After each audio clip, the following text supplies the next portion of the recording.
Hey everybody, KC here. So I'm traveling today, so the usual robust version of Morning Newsbeat is not being posted. However, I think I've got a little bit of a treat for you. So you may remember a couple of weeks ago, I told you about the leadership panel that I facilitated at Western Michigan University's Food Marketing Conference. Well, today I have a video, or if you prefer an audio version, of that panel discussion. And I thought it was really kind of interesting. My panelists included Cynthia Herrera, who's the CEO of Sunbum, Greg Ferrara, who's the CEO of the National Grocers Association, Derek Steele, VP of Customer Strategy at Meijer, and Tom Gillespie, VP of Customer Development at Gallo. So all very different people, different kinds of organizations, manufacturers, retailer, trade association. But there are certain commonalities that you'll discover that they all felt in terms of leadership. And a lot of our conversation focused on generational issues. How do you lead a workforce where the youngest people in that workforce may indeed have different expectations for what they think their work lives are going to be like. Now, let me just set one thing up in the beginning. So right before our panel was supposed to take the stage, there was supposed to be a break. And the break was following by about an hour or so, a luncheon at which there was served from Dom's in Chicago, catered lunch, sandwiches, salad, and kimchi chili. So had lunch, a couple of sessions, then there was supposed to be a break, and then our session. Things were running a little bit late, so they decided to cancel the break. So that's the reference you need to understand the comment that Keir Gillis, the really terrific Western Michigan student who introduced us, there's a reference he makes in the very beginning. And I was so proud of the way he started this session because it just made me happy because he was so at ease and so funny.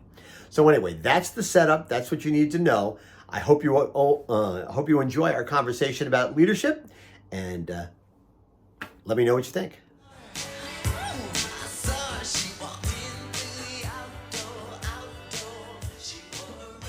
I thought it was pretty bold for them to take away a break from a group of people that just had chili for lunch, but hopefully everyone's doing okay.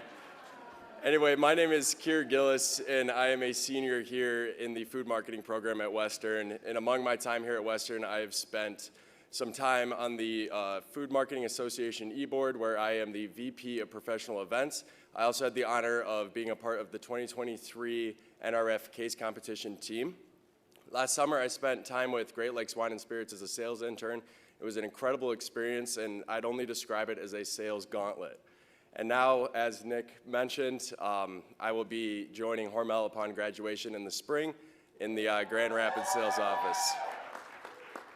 All right, so now I want to take this time to thank our session sponsor, Meijer, and let's take a quick look at a message from Meijer. We first opened during the Great Depression, and we've been open for over 85 years now, through everything that's come our way. We've stayed open by working to make life easier, better, and fresher, by making a real difference in the communities we serve, and by being the kind of place where your money always goes a little further. That's why we're open. Come see for yourself.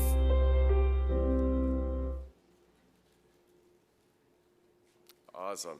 So I'm going to take a quick moment to introduce Kevin Coop, the author and content guy at Morning Newsbeat. We'll be joined by the leadership panel, which consists of Cynthia Herrera, FMK alumni and CEO of Sunbum, Greg Ferrara, CEO of National Grocers Association, Tom Gillespie, VP of Customer Development at E&J Gallo, and Derek Steele, VP of Customer Strategy at Meijer. And fun fact about Derek Steele, I heard through the grapevine he used to be a rocket scientist, so hopefully there's no tasks too difficult for him over there at Meijer.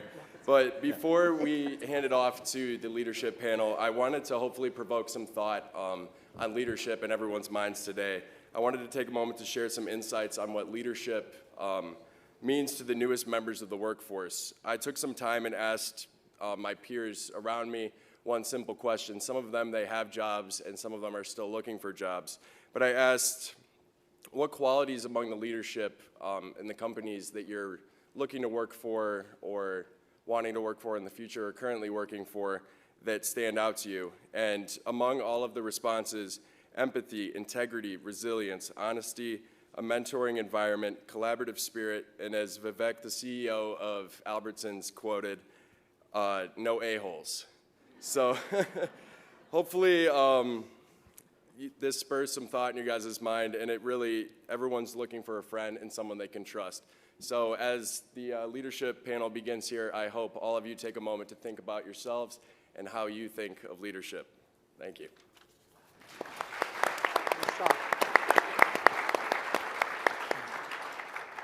Before we start, I'd just like to say I have rarely seen in my career a group of students who are so well-spoken, who are so able to get up in front of an audience and do one of the hardest things it is to do, which is public speaking. They are uniformly fabulous. And I have to say, I am just wildly impressed, and I think we all ought to give them a round of applause.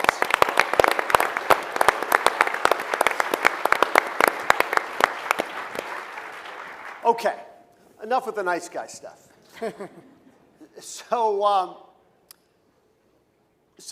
Keir, talked to his fellow students and about what they were looking for in leaders at the companies that they're either at or where they're going.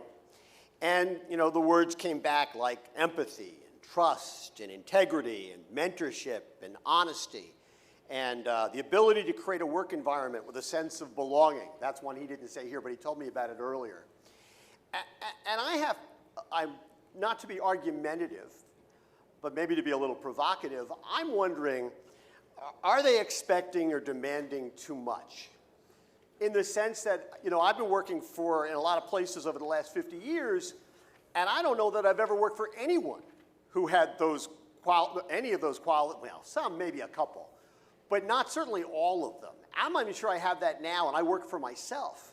So I guess my question is, are there expectations for the workplace in line with what the workplace actually is like? Cynthia, you start. Wow. There you go. Okay, I'll take that one. You should have sat here. Yeah, exactly. As I heard those words and I thought about it, I was with you at first, like, is that too much? Is that too aspirational? I don't think so. I don't think so, and I'll tell you why. I think part of when you think about culture and how that's built, right? Part of what builds some of those things are the people that you hire. So as you're bringing them in, looking for those qualities, making sure that you're building that and showcasing that in your workplace as well. But I do think that it's possible. Personally, I find it more prevalent in, I would say, smaller organizations or maybe privately held organizations. I think if you become too focused on profit and the dollar, and you lose the focus on the people, that's where some of those things go away. But I don't think it's too much to ask, and I think, honestly, we should all be striving to create that world in the workplace. Tom, what do you think? I don't think they should settle. I think it's fine that they aspire to have leaders that have integrity and empathy.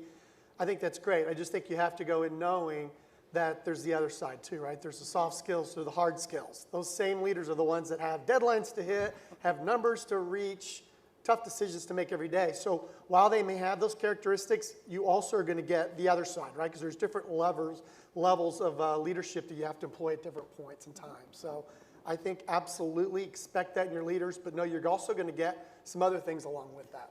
I mean, even Vivek, it was funny, after he made the comment to the students about there are going to be no a-holes in our organization, I asked him about that. I said, is that real or is it wishful thinking? And he conceded it was probably wishful thinking. He said, but when I find an a-hole, they're gone. So I agree with the whole aspirational point about it. I just wonder about it being realistic. In other words, it's important to have realistic expectations as well as aspirations, right? Derek? Yeah, I would say too, for the students, it's a two-way street. Like Tom talked about, we do need innovation. We do have sales goals and profit goals that we need to go drive. We're going to expect a lot out of people who work on our teams to go do that. But those words, I think that's what we would aspire to be as leaders.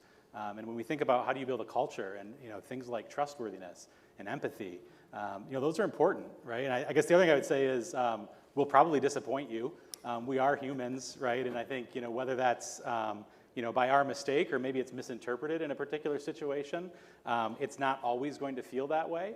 But I think at our best, from a leadership perspective, I think those words capture well what I would desire to be, and I think what I would desire leaders on my team to look like. Greg. You hit the nail on the head. It is a two-way street, right? Because if we're going to be held to a standard, it's important that we're a team. We work together, we're cohesive.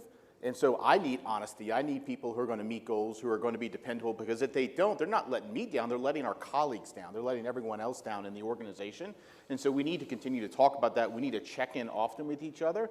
And, we're human. Like you said, we're going to make mistakes. I make more mistakes than anyone that I know. What I ask is that people give us feedback. You say, hey, you could have done this better, or there might be a better way to approach this.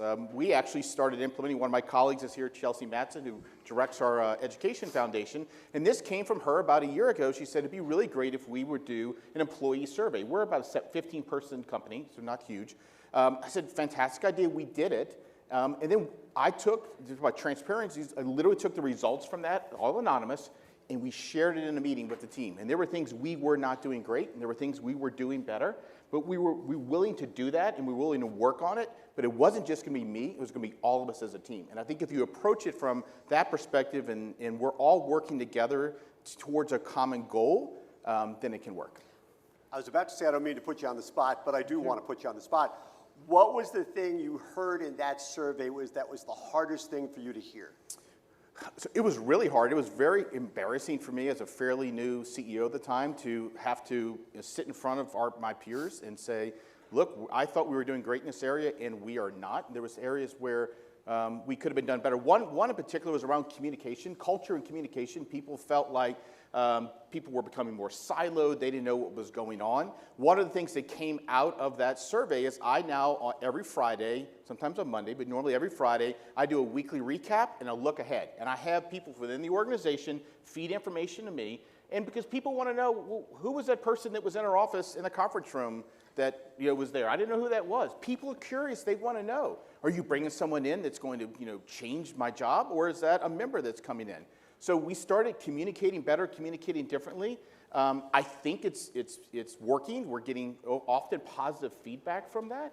But that was one of the things that came out of that, and committed to continuing to push forward. Yeah, I mean, it's interesting when you talk about hard skills versus soft skills, right? And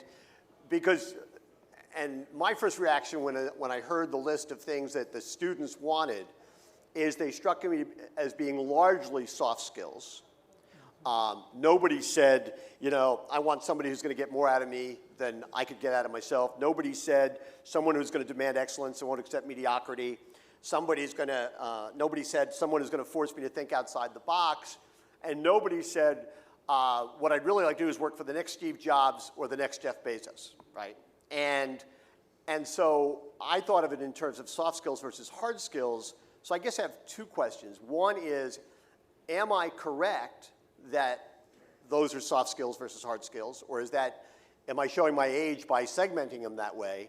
And second, within your organizations, I mean, we have 2 CEOs and 2 senior executives. How do you go about training / mentoring people so they have those skills in the right proportions, right? Derek, you start. Yeah, I mean, I guess I would start out from a hard skill, soft skill. Usually the best idea doesn't just win on its own, right? And what I mean by that is, you might have all the data, the facts, the spreadsheet might give you the right number, the discounted cash flows, all that's great. If you can't tell the story, if you can't sell it, if you can't build advocacy, that idea is never going to fly. And so, if you want to be influential in an organization, if you want to continue to grow and drive results, you've got to bring both to the package, right? Both have to come. In terms of our organization, what we do, I mean, we invested quite a bit in our leaders and what we call truly human leadership, right? And we talk about, our team as in our span of care, right? And so how do you understand and have empathy? And that doesn't mean we don't deliver difficult feedback, but how do you do that from an empathetic standpoint? And sometimes the most empathetic thing you can do for someone is let them know they're not performing the way that you want them to perform. But it doesn't mean you have to do that in an inhumane or in a way that doesn't value the individual and the person. And so that's one of the ways that we engage with our team and try to build that culture. Put some meat on that, though. When you say you invested in that, what does that mean exactly? I mean, we pulled our entire leadership team for multiple days. I think we had over 5 sessions over the course of a couple months. We'd invest half a day on different topics around truly human leadership. And it helped us develop a common language that we could talk about and how we approach situations. So you think about pulling that group of leaders into a room, team from the field, team from the office, right, and investing that time. CEO there, I mean, that was an investment that we made in our culture. Tom. I think you described them well, Kevin. I think the soft skills are those interpersonal skills, integrity, honesty. Those are all the soft skills. But then the hard skills are the things you're learning at school, the things you learn on the job, your basic math and reading and how you follow up, how you do your job. So they have to work in concert, right? One can't work on its own. The interpersonal skills enable the hard skills. And sometimes you go back and forth. Sometimes you lean one way, you lean another. As you train your organization, you have to train both, right? A lot of times we spend a lot of time training hard skills. How do you do the job? On the job training, on the job learning. We also spend some time really talking about those soft skills too. How do we reinforce that on daily goal, on yearly goals, on just training that we do, centralized training that we do in terms of those soft skills. What does the training look like in terms of how do you get people to be more empathetic? What does it look like? How do you train people to do that? I think a lot of it comes from people they see that are empathetic, and then reinforcing that behavior when you say, hey, you see how she led her team, she did this, this, and this. So that's one way of doing it. A lot of it's just in your values as a company. Like I think your values really set the tone for your culture, your company, and the culture is so critical. And so for us, our values like humility, integrity, teamwork, respect, those are our North Star. And so everything we do is around those values from the leadership on down to when you start with the company, and we reinforce it all along the way. Cynthia. So building on what these gentlemen have said, we focus a lot in our annual performance reviews. We talk about the what and the how. And the what is really those hard skills. So it's what are you doing? What are you achieving? How are you reaching your goals, your metrics, what you need to do? But then how are you doing it? Because they go in concert with each other. And the how, this is something we talk about at our organization all the time, is you may get the results, but if there's a whole wake of bodies behind you, how you got it, that's not going to get you very far in an organization, because an organization is not just one person, it's an entire team. And like you mentioned, is you've got to get people to work with you, you have to influence them, and it's important with how you show up, because that's what matters to them. And we focus, like I said, on the what and the how. My leadership team, we do an annual offsite. The first thing we do, and one of our priorities, is to focus on our relationship as a leadership team, building trust in that relationship with each other. And then we start to focus on what the organization needs in not just the systems, the software, the processes, the headcount that's needed, what needs to do to deliver the numbers, but it's also just how are you going to do that with your team? How are you going to show up? What are specific things that we can hold each other accountable for to do that? And then when we come back to the office, it's really working with each other to make sure we show up in that way. I want to turn the question a little bit for you, because you run a trade association. So yes, you have an organization of, what you said, 50 people to manage. 50. 50, 5-0. 1-5. Small business. Okay. Smaller than I thought. Yeah.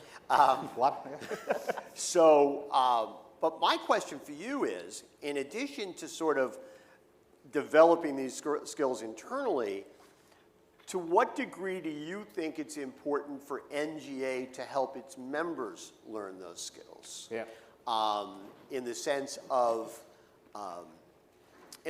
people who are running small businesses who may not have had any formal leadership training, who may not have had, because they're in small companies, don't have the advantage of doing what you guys were talking about.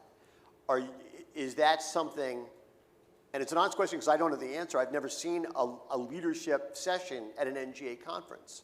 Is that something that you think that they need to have? Yes, and we do it in a bunch of different ways. One, we have an executive leadership development program. Okay.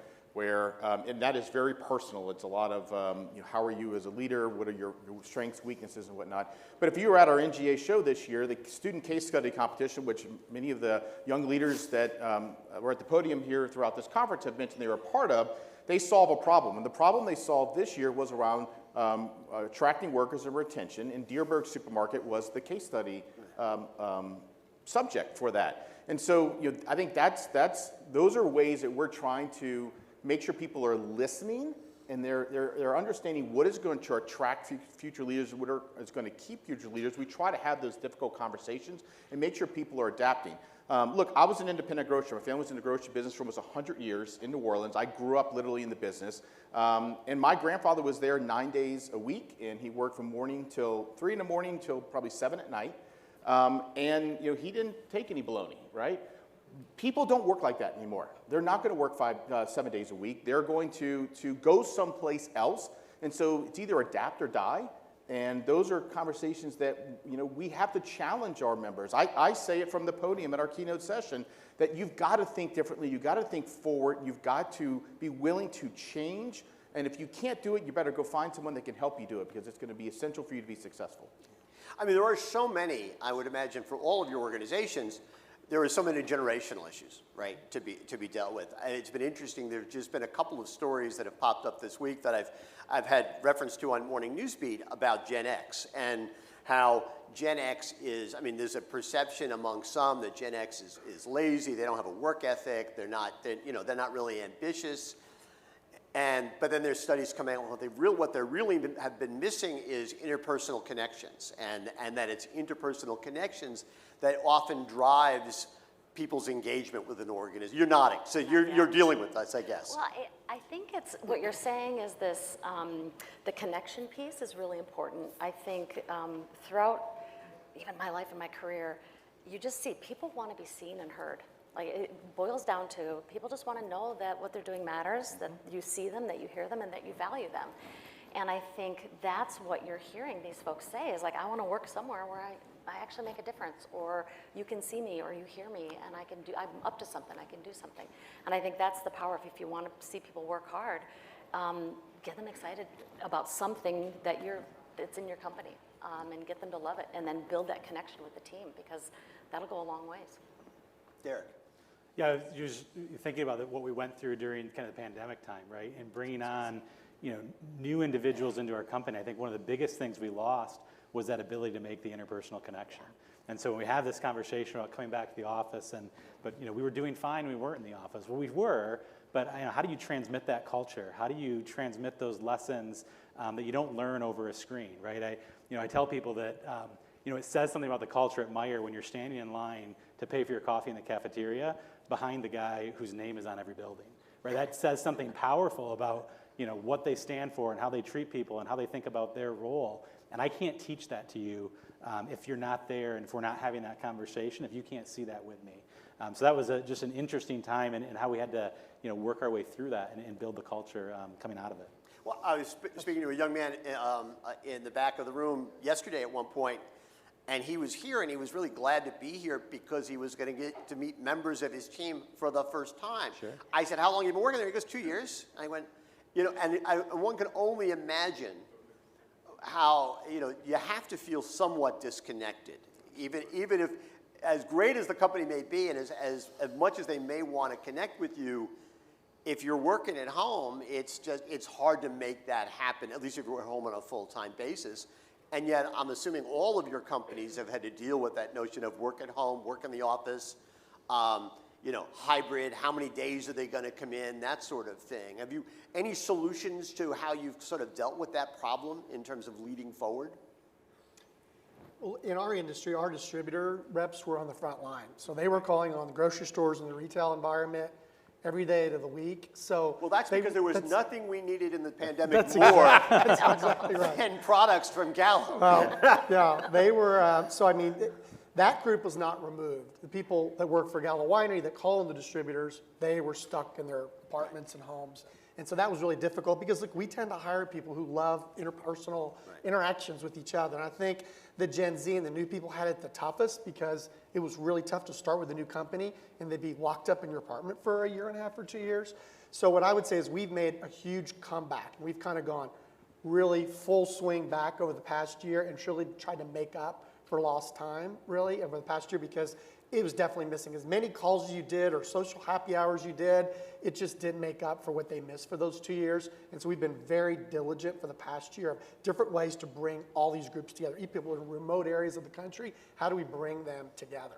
And it's coming back. I'd say a year of doing this now, we are definitely feel like it's coming back. So, But is it hard to get, on the one hand, people are feeling disconnected. On the other hand, there are certain, as somebody who's worked at home for over 20 years, there are certain benefits in not having to commute or do all those sorts of things, and in my case, deal with actual people.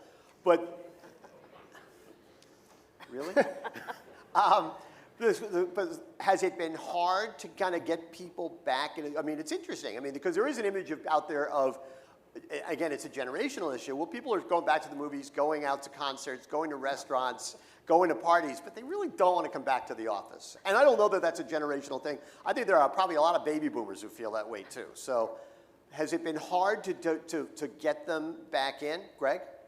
No, so we initially, we brought people back, I think it was June 1st of 21, everyone had the vaccine. We put an employee committee together, and I was not part of it, and I understand that, you know, some of the thoughts went from I should be able to live in Hawaii to, yeah, let's all come back to the office.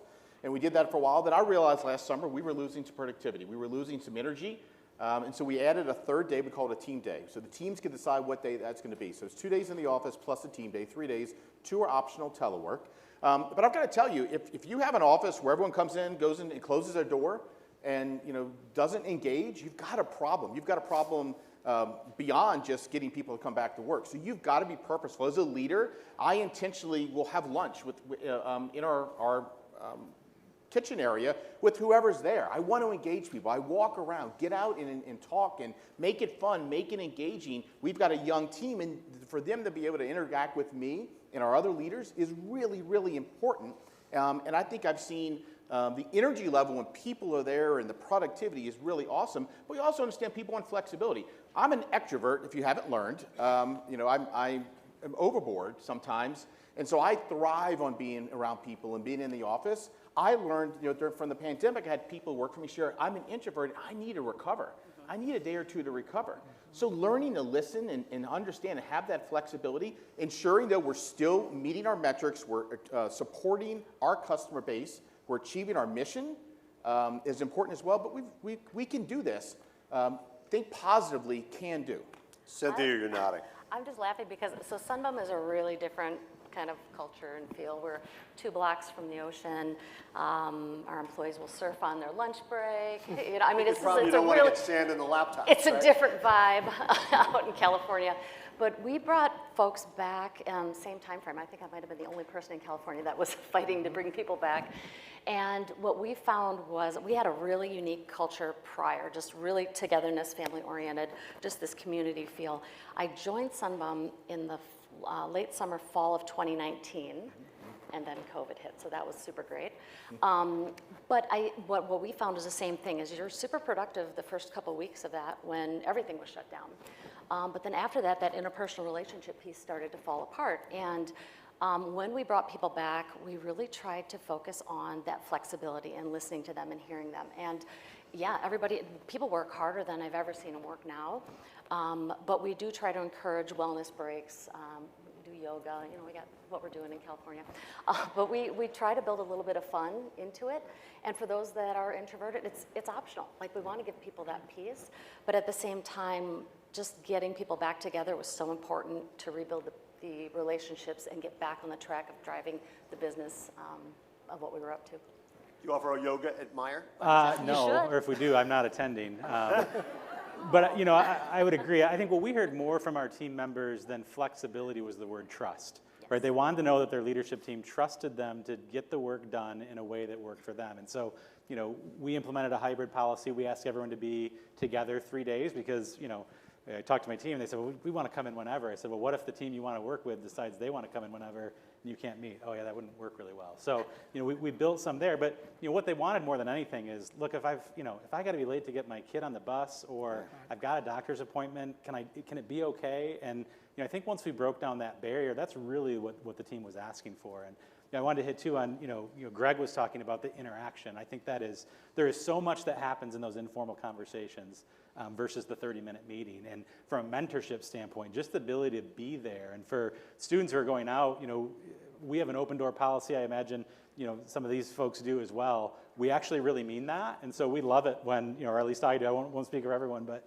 drop in, talk to your leaders if you've got a question, and what a benefit that is to be in the same environment, to be able to do that. I would just encourage anyone who's going out into the workforce, take advantage of that, because not many do. And the level of interaction, mentorship that can happen in those informal moments, priceless. One of the good things about Gen Z, most are willing to do that. Sure. When I was starting at NGA 17 years ago, I was afraid probably to go into the CEO's office, the senior leader's office, right? Yeah. Now, I mean, the young generation they have no problem walking to my office, which I love. Yep. That's what you want. fearless. Yep. And I think that's really cool. Agreed.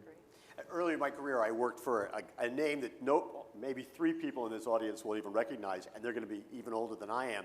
I worked for a guy named Ken Parch, who was the editor of a magazine that doesn't exist anymore called Supermarket Business. And everybody agreed that Ken Parch was one of the worst grumps on the planet.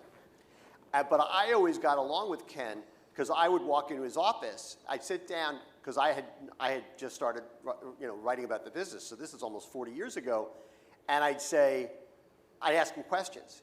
And because he had an image as a grump, nobody else would talk to him. He loved talking to me because it was somebody who was actually willing to listen. And so it is, to a certain extent, it also falls on the employee, right?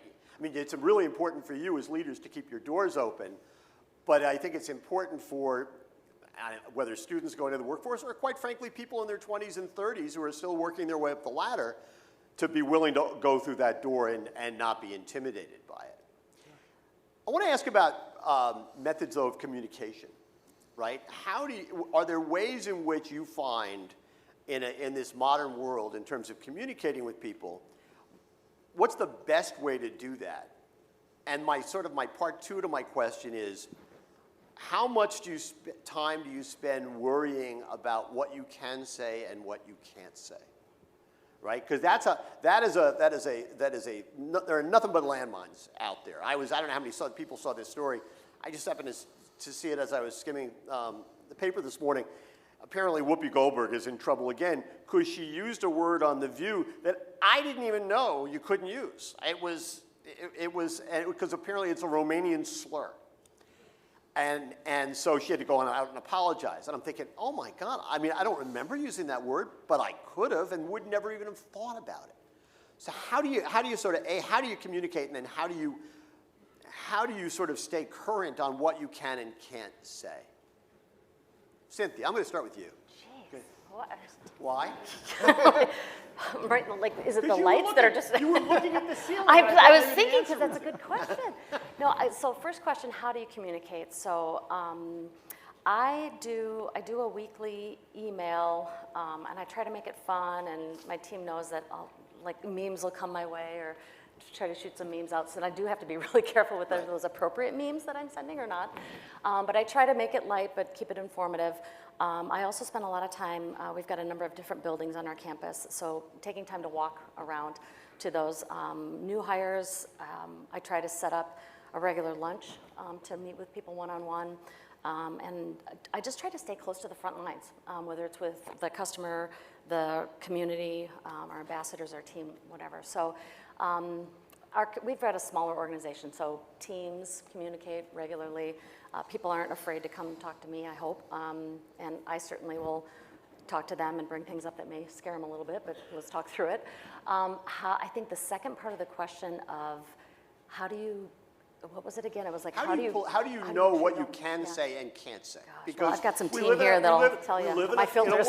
We live in a world where you've got to be careful because you can say the wrong thing totally accidentally with no malice aforethought but have problems.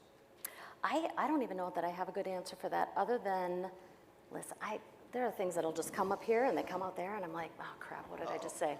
And my team holds me accountable for that. But it's mainly, I think, coming from a standpoint of curiosity, building trust, having open conversations, and then if you do step in it, like being upfront and trying to be like, I'm sorry, own it, and then learn from it, right? I think that's the biggest thing, and be real about it. Don't try to put it on somebody else, but no, really own it if you stepped in it. So. Derek, Cynthia used an important word, I think, words, which are the front lines, right? For Meijer, the front lines of the stores. How do you, in terms of the senior executives in your organization, how do you communicate effectively with the people who are working in stores? Yeah, I think, Cynthia mentioned Teams as well, and I think, the tools that are available from a digital perspective, right? Often we think about them as, automating and taking away the human connection, but, we use a program called M-Team, right? And so everyone in on our team, all of our team members through the corporate office down to the stores, all have access to the tool. And so it's a great channel for communication to get right to that individual and talk to them, right? Whether it be the CEO wants to blast a message out everywhere, or, I walked into my local store and got a great service from a cashier. I can, send a Teams message, let her team, broader team see that and know that. So it's just, whether it be a Teams tool to be able to interact with your team in a more informal way or other tools around, I think they're really actually creating more ability for us as leaders to have personal connection in a way that, even a decade ago, we just wouldn't have had the possibility to do that. Tom? Yeah, it's funny. I think COVID, there's certain positive things, right, that it's stuck. And so in the communication front, our business intelligence team started doing something called Fun Fact Fridays. And it was everything you needed to know that came back that last week, whether there's a new product introduction, a successful launch, whatever information. And they did it like in a fun, short snippet video way that lasts about 15 minutes. And it's how you start your Friday morning. And so that's stuck. It's been just kind of a new creative way because we do leadership meetings, monthly meetings. We have our distributors we need to communicate with, and those are general sales meetings. So we're constantly communicating and try to do a lot of it in person. But I just think that those Fun Fact Fridays were just something new that it's stuck, and it's been a good way to communicate with everybody in 15 minutes, and it's fun. So I'll answer this from the perspective of me as an association leader for my members. So E&J have about 1,600 member companies. They operate just under 10,000 storefronts across the country. And I believe there is no replacement for in-person. There's no replacement for me going out listening. I left my house at 6:20 on Sunday morning. I'll get home midday tomorrow. I will leave again on Monday, and I'll get home on Thursday night. It's a lot of travel. I have 2 kids at home and a loving wife. But for me to be able to be with those customers, with my members, listening to them, speaking to them, talking to them, and getting in front of as many as I can to get our message across, to get our mission across, and to receive feedback and listen, I think is invaluable. The other challenge we have is in the organization, we email too much. Our marketing and comms team have a huge challenge in front of them to communicate messages, and often we do that through email. And so we've tried videos, we've tried fireside chats, we need to continue to embrace different technologies to be able to do that. It's really hard and it changes all the time. But communicating, it sounds simple, it's probably one of the hardest things that we have to do. And we need to be able to do it well and to do it timely. I listened to your travel schedule, and mine isn't quite so bad, but it's close. And I know my wife would describe that as being the secret to our 40-year marriage. I'm out of the house a lot. Yeah. I have 2 last questions I want to ask before we run out of time. And the first question, I just want to go right down the list here. Who is the best leader you've had in your career, and what were the traits that made that person the best leader? So my father, I was blessed to be able to work in our family grocery store with my father, who is a smart person, a calm person, an empathetic person, knows how to smile and have fun even when there's a lot going on, and teachable moments. I'll tell you a very, very quick story. Grocer, we had our truck come in, it was pouring down rain in New Orleans, and somehow we got a double dairy order, right? So instead of having 2 pallets of dairy, we had 4. It was a mess, and I started carrying on and cursing in front of the team. Man, our warehouse screwed up. I can't believe they did this, blah, blah. My dad let me go. Everyone kind of moved on. He pulled me aside. He said, you just told your team it was okay to go out on the sales floor in front of your customers and act like that. And that has stuck with me forever. So he's the best leader, the best, kind of still my best friend and mentor that's out there. Did you ask for the worst leader? No, not yet. Okay. I'll get to that. One of those two. You're ready. So best now you just told them what the second question is going to be. The best leader I've had, it was earlier in my career, and similar, hardworking, smart, never afraid to get their hands dirty, but also willing to take you aside for those coaching moments. You really felt that they were authentic, really invested in you, and took you aside in those teachable moments and just to really share that with you. And you knew that they wanted the best for you. You felt that. Just very authentic, and that, yeah. You want to say who it was? I'll say it was Greg Blair, and it was when I started with SCJ. So fantastic individual.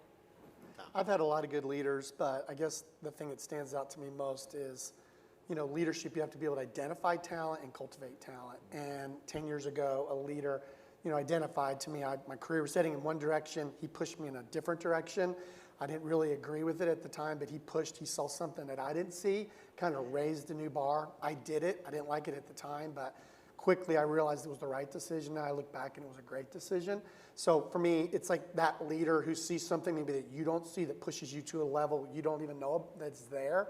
And so for that reason, I would say he was my best leader. And some people would call that a soft skill, but I actually think that's a hard skill in a lot of ways, Yes, I would say similar to Tom, a leader who probably invested in me before I thought I was worth investing in, right? And gave me opportunities in my career that, stretched me to grow, but was also, always willing to have the tough conversation, right? And had a very distinct vision for the organization that he wanted. Sometimes I was a part of that and sometimes I wasn't, but he was always willing to engage in the discussion and, treated me frankly. And then when you step back and look at the authenticity with which he delivered that vision, just a lot of admiration and respect. I think that's such an important word, the words you just used, invested in, because I think sometimes companies, the difference sometimes between managers and leaders, managers expect that their employees are going to feel invested in the company's success, and leaders understand that for employees to feel that way, they have to feel invested in. And I think that's sort of like a critical difference. Okay, now we're going to walk back the other way. And the question is, who is the worst leader you've ever dealt with in your life? It's gonna be good. Why? And you don't have to use a name, although we're all dying to know. I will not be using a name. We'll end the suspense to start. But, quite the opposite, right? Working for an individual who, doesn't have that trust. And I think part of that came from them not having the confidence in kind of their role in the organization. So it was hard for them to put trust out. That is probably the worst environment to work in, is a low trust environment. I think the good thing, and I tell it to my team often, is, as you're, developing who you're going to be as a leader, you can learn from everyone, right? And sometimes it's things that this is going to be part of who I am as a leader, and it's just as valuable to learn the things that this is never going to be part of who I am as a leader. When you started working for that person, how long did it take you to realize that you were working for somebody who was not up to the task? Boy, I don't know if I could put a timeline on it. It didn't take long. 5 minutes. Yeah. Okay. You're bringing back bad memories, but I'll go back about 15 years. We could have put couches here, right, for this. Yeah. It was a long time ago, but very autocratic, man. Sometimes autocratic is needed, but this was autocratic, 24/7, self-absorbed. The successes he took credit for, the failures seemed to got passed on to the team. And just at the end of the day, at some point with a leader, do they really care about you or not, right? And great leaders put their team first, and he didn't. And that was clear, and I probably knew a week or 2 weeks in, and I was with them about a year, but I quickly figured that out. It didn't take long. Cynthia. Extremely similar, so it makes me think that these where people did you maybe maybe we should talk Share after. names afterwards. But it was the same thing. You could tell right away that it was about them. It wasn't about anyone else on their team. They didn't foster a collaborative relationship at all. There was always another agenda. There was a lack of trust. And it was one where, like, almost immediately you could see it. And same thing, I was there for about a year, and I'm like, I'm out. Yeah. I think there's a theme of lack of trust. I had that as well. Lack of trust would, critique in public as opposed to private. Very rarely, gave praise. Just not a fun environment. When you get up in the morning, are you excited about going to work or going to your day? Or are you dreading it? Are you just how late can I leave here and still show up, right? And you know it. And so we've all had those people, and I think it's made, hopefully, all of us better to know how that felt and to not be that type of person. Quick follow-up question, which is, and you all don't have to answer it, but is there a way that students moving into the workforce can figure that out before they end up in that place where they're going to have that terrible leader? Or is that sort of like, you got to go through it once, you might as well earn your stripes, because you'll learn almost as much from that experience as having the great leader? Should they be trying to identify that up front? Cynthia? I think as students are interviewing, as anyone's interviewing with companies, I think you want to take a look at the values of the organization. I think that's a really important place to start. and match them with your values. Because if there's a misconnect somewhere, and you can usually figure that out in a little bit of that interview process, that's probably a little bit of a red flag or a yellow flag where you want to take note of that. That and some of it, you go through it and it makes you, it's part of who you are today. It like builds your DNA. And no matter how good an organization is, you're probably going to have one of those jerks, or something's going to happen where you're going to see that. So What doesn't kill you makes you stronger, right? I mean, I'd like to think there's not many of those people today. I had to go back 15 years to an independent distributor I worked with. I don't want to say they don't exist. I'm sure they do. But I think the way we are culturally in our businesses, those people don't make it. Like that they'll weed it out pretty quickly these days. So I'd hope to think that, these students are going to have to worry about what the companies they're interviewing with. Hopefully they're not going to have to worry about that. But I do think that's interesting in the interview process, right? I think, there's the tangible component of the job offer, right? The benefits, the financials. I would spend a lot of time asking and understanding the culture and the values of the organization. Will it protect you from a bad leader? Probably not. At some point, we'll probably all experience that. But if the culture of the organization is right, that leader won't be there long. To Tom's point, the body rejects the organ, right? And so, I would just encourage you, spend a lot of time, when the most important section of the interview is when I ask what questions you have for me, that is your opening and your opportunity, and do your homework and know the questions you want to ask. I'll tell a quick story. A friend of mine was asked to do some consulting for a company, and he said, well, before I do that, I'd like to meet the team. And the senior team was about 20, 25 people. And he engineered it, and it's apparently a test that he has done in other places. He engineered it so it was lunchtime. And he said, I'll bring lunch. So there's 20 people or so in the room, and he brings pizza for everybody, lays out the pizza. And the first thing he notices is the CEO, the chairman, and the COO, they're first online to get the pizza. And he decided at that moment, I'm not consulting for these guys because they can't be helped. And I think that's a great lesson conversely too, right? If you're a leader, you're never first online. Be a servant leader. There's a book, Leaders Eat Last, by Simon Sinek. Right? Absolutely. Hey, listen, join me in giving these guys a round of applause.